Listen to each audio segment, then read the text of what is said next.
So, Dina, the other day I had a client contact me a little upset, a little scared because she received some blood work from her medical practitioner that kind of scared her. And it was cholesterol. And I was like, oh my gosh, okay, like you've got my attention, right? Let's talk about this. And I said, well, send over your results. Let me see what's going on. Let me see what they're causing the scare. Like, what is this? And she sent me the results. And you know what she sent me, Dee? She sent me 4 things. Oh, uh-huh. Total cholesterol, LDL cholesterol, HDL cholesterol, and triglycerides. Okay. And what's wrong with that? Yeah, right. And so listeners, what we're going to talk about today is really what you don't know about your blood work, or more importantly, what you need to know about blood work and getting blood work. So this, unfortunately, and I met with her and kind of talked her off the ledge and kind of explained what we're going to talk about today. But basically, sometimes there are blood markers, additional blood markers, biomarkers that you need to put the whole story together. So I talked her off the ledge because I was like, hey, these are only like 4. And these are like, if you think of an onion, this is the outer, that really annoying paper type of film on the onion that it's almost impossible to get off sometimes. Yeah. That's what this is sometimes. And I just feel like sometimes we look at biomarkers and listeners are looking at their biomarkers from whomever they're getting them from. And they're kind of getting freaked out because they're not getting the whole story. Yes. And that's what we're going to emphasize today. This is good time to talk about this, Bob, because for the proactive athlete that might be looking at events or competitions or other big deal races and so on this year coming up in summer, fall, they might be getting some blood work done, or they're having their annual physical and just taking a look at things. And I think it's really important to provide some context when we get our blood work results, things that are commonly missed, or as you were, introing this, things that are said by maybe the interpreting provider. And we wanted to provide a little bit more complete picture so that you're getting the most and not getting maybe fear mongering or just next steps to take when you look at your results. And oftentimes it's just color coded, good, bad. And then you're given maybe a prescription or suggested to take a prescription medication that may or may not be the next best step. Well, and that's kind of the thing. Like when I saw her initial numbers, just from the 4, like outside the onion, right, example, I was like, okay, if a medical practitioner saw those numbers, or even my numbers for that matter, right, immediately, what would they do? They would think statin, right? Some type of medication, because again, I didn't tell you what her numbers were, but the ones that shouldn't have been high were pretty high. The ones that should have been low were, they're pretty low, right? So with all that said, I feel like about 8 times out of 10, someone comes up to me and says, hey, I got my blood work done. I'm like, oh, fantastic. How is everything? And did they mark anything? Did they flag anything?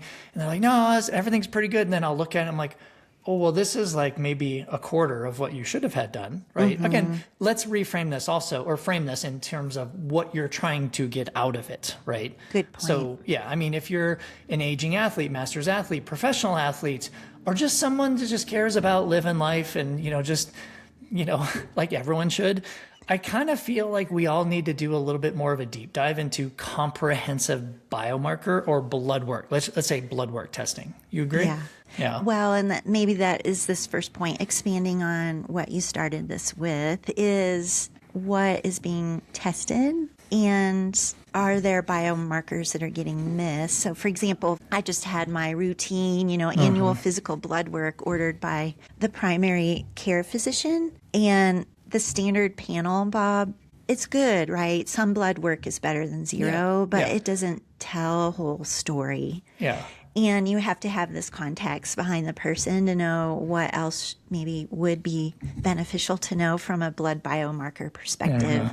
So there might be 2 issues right in that kind of statement is we often need much more beyond just standard your metabolic panel and your blood chemistry, CBC, and a lipid panel. Like that's kind of some standard blood work, but it's not too insightful when we're looking at being more proactive.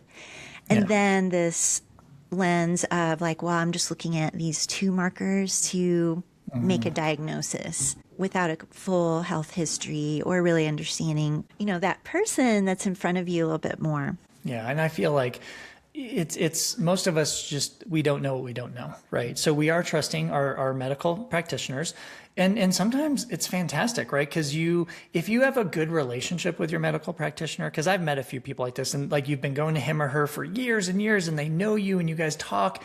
That's great. That is like best of the world, right? Because then they know who you are, right? They understand you, they've tracked you, but a lot of people aren't, right? They don't have that opportunity to develop that really good relationship with their medical practitioner or health, provider. That's, I think, where most of the problems come into play, because they're, again, like this lady I brought up, you're getting some initial, very, very basic blood work, and it scares you because nobody's putting it into context. They're just saying, this is high, because it always gives you a high or low or red, green, yellow kind of a thing. And I mean, if I saw red next to something or H next to something like for high, it would kind of freak me out a little bit too. And it has in the past. But so that's number one. Number two, my second point is these biomarkers are related to each other, right? So it's not like, this is high or this is low and everything else is okay. Like, no, things actually work together in the body, right? And I'm thinking, like, because you mentioned CBC, I'm in CMP, right? I'm thinking, well, like red blood cells and iron and vitamin B12, like all of these things are interconnected somehow. They're not on an island, right? So please, listeners, if you see something high or low, don't just fixate on that one biomarker that is high or low, because you want someone to interpret it in the context of, well, what is this related to, right? It's kind of like cousins, right? Your blood work, your biomarkers are like first, second, third, fourth, fifth cousins, right? They're all kind of related somehow in the body. Some of them might be your first cousin. Some of them might be more third cousins, right? But they're still kind of in your bloodline. Yeah, I think I follow that analogy. Yeah, thanks. You do just have came to up look with it off the top of my head. Well, it's like, we look at single markers, but you have to put it all in a big picture. And then you get some validation when you're looking cross-referencing what is the health of the red blood cells. If my iron comes back low or whatever iron panel is run, you have to consider, were they ill coming in? Was there an infection? What is the training load that this athlete just had, prior to this blood draw? Yep. So you do have to consider the bigger picture when we're looking at the set of biomarkers being tested, aside from the fact that we might not have had the complete panel checked or more of those biomarker panels.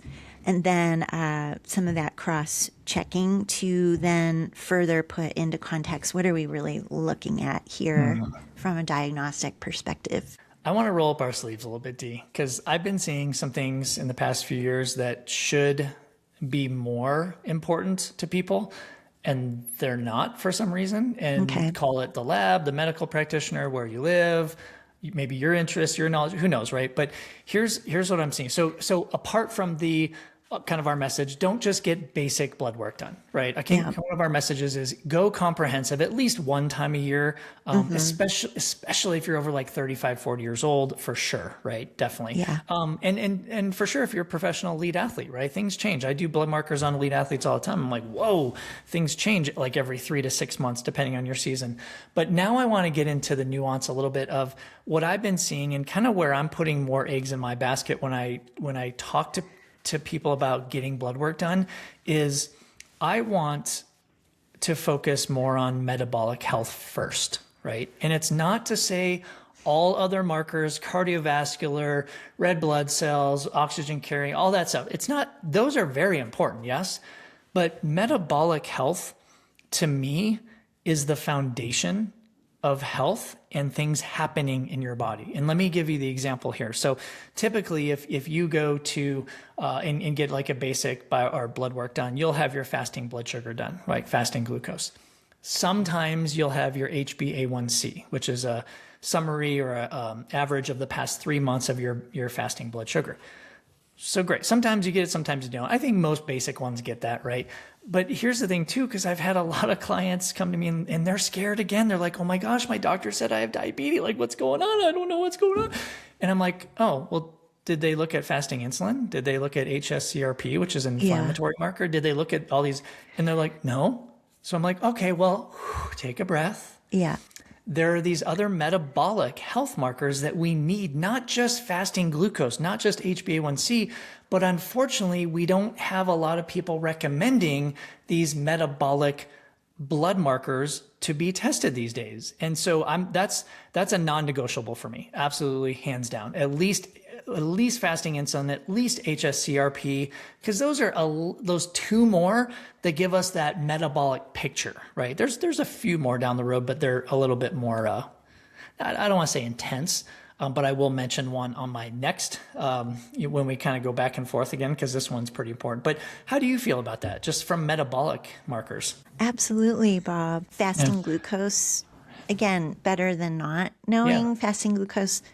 But especially if you do have family history of some metabolic disease or metabolic dysregulation or metabolic syndrome, let's get some validation of what else is going on, or ruling in, ruling out. Yep. Of course, as dietitians, we do a lot more assessment as well. I think this is what gets missed maybe in some of the medical practices, as they just look at blood work and they're not considering lifestyle, etc. But I agree, there's so much more. So maybe if it's that first pass, however, if you do have known history or you are currently dealing with some quality of life issues, fatigue you can't explain, sleep disruptions, or you are a high performer in your athletic life, like there's stuff there that we can just be more proactive and get that fuller picture. And in this scope of metabolic assessment, there's these other markers that you mentioned that just provide that peace of mind or give us better direction where to go